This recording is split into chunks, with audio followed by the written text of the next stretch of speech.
Good morning, good morning, good morning. I just wanted y'all to see the garden before I get out here and do some cleaning up. As you see, the wind has blown my vines over, which is perfectly fine. My Jerusalem artichokes took a lovely wind beating, so some of them are leaning. That comfrey is needing to be trimmed back. I need to harvest some of this lettuce that's out here. The fact that it ain't bolted is amazing. As you can see, my sunflowers are popping. Have zinnias that came out. Don't know what kind they are. Just random seeds put in random places. I have greens that have been needing to be picked. As you can see, they're all the way down on the ground. So I'm going to pull some of these greens to thin them out so that they'll continue to produce. Let y'all, let y'all see these lovely gladius.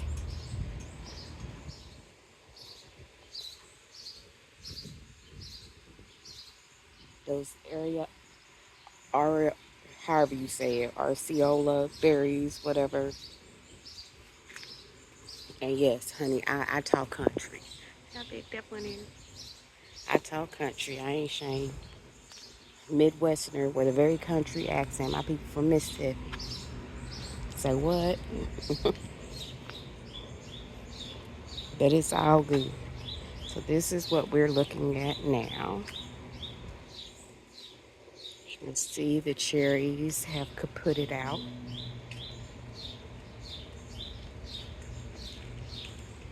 Right.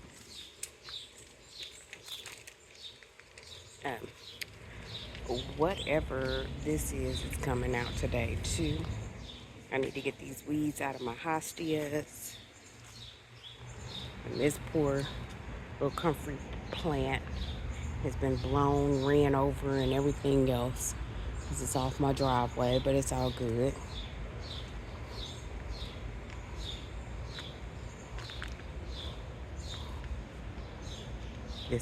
These cucumbers is vining everywhere. Them tomatoes are just struggling, even though I even put a light over them to help give them a little boost.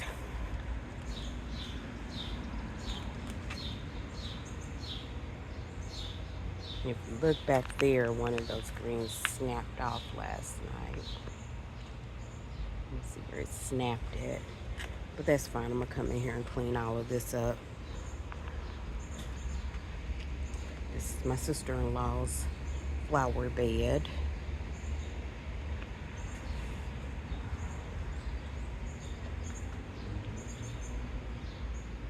Yeah, so I'm going to clean this up. I want to show you this compost bin. The last time I showed it to you guys, it was filled all the way up. It's about to be filled back up with all of the stuff that I clean up, with the exception of the greens, unless there's some just really bad leaves in there. But one of the things that, as a gardener, is important, I don't make it a point to buy compost no more. I make all my compost, and then I know what's in it. I got compost many years ago, and prior to getting that compost, we didn't have any slugs or snail issues. Use that compost, and then we started having slug issues and grub issues. One of my neighbors got compost from the same place, and the same thing happened to them. All of a sudden, never had a grub, never had to deal with that, and then plants start disappearing or not growing or stunted growth and then dying off. Um, and the only thing we could attribute it to was that compost. Um, about a year after we got that compost, it was on the news here locally that they had a lot of contaminated contamination at that facility. So that made me really, and then you get on YouTube and everybody, you can't buy the black cow because it had grays on it and this, that, and the other. So I made a decision, and so I guess my camera decided it was tired of listening to me talk. But what I was saying was, I made a decision that I know I have the skill set to create my own compost and everything. So I started doing that. That way I know what's in it, what the inputs are, all of that, um, and what the quality of it is. So grow your own items that you can put in. That is the main reason for my comfrey. I don't have animals to feed it to or anything like that. It's great for the early season to start attracting the pollinators because the bumblebees, the hummingbirds, all that love it. And then it is also one, it grows in this area off of my parking lot or my driveway that is shaded pretty well. So it grows beautifully. The little purple flowers are beautiful until other flowers start to come in. And then, like today, I'm going to cut all of that back, put it in that trash can that I use for compost. Let it sit there. We have rain predicted to come in late tonight, tomorrow. Let it get rained on. I don't cover my compost. I know some people do. I don't. Um, I've not had any issues with it being too wet or anything like that. Probably because it's in the trash bins and they have drainage holes at the bottom to allow that out.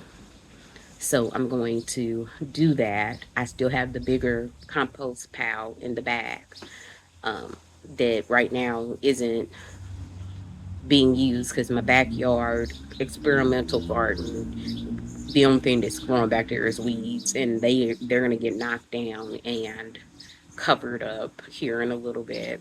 But the trees on the tree line back there are filling in so much that there's literally no light back there. So I'm not doing that this year. Plus, my husband moved his grill in front of the gate, so I'm not trying to get all the way back there. Anyway, so whatever you do, uh, utilize your yard waste, your garden waste. All of that is compostable. Um, I usually I get organic eggs anyway. When I do buy eggs, because we get eggs from one of our customers regularly. So majority of the time I don't have to buy eggs, but when I do, I buy the organic eggs. They come in the compostable cartons, so I use those as some of the brown material in my uh, garden. Um, then I shred a lot of paper for both of my jobs anyway. So I use shredded paper. You know, we I don't shop in a regular store, so Amazon boxes, we get it all. And I utilize all of that for compost to make my own compost. So if you have a wheel, there is a way you can get it done. So just do it. Even if you have to start small, buy one of those Loomy things or whatever they're called. There's a few different ones out. Start somewhere.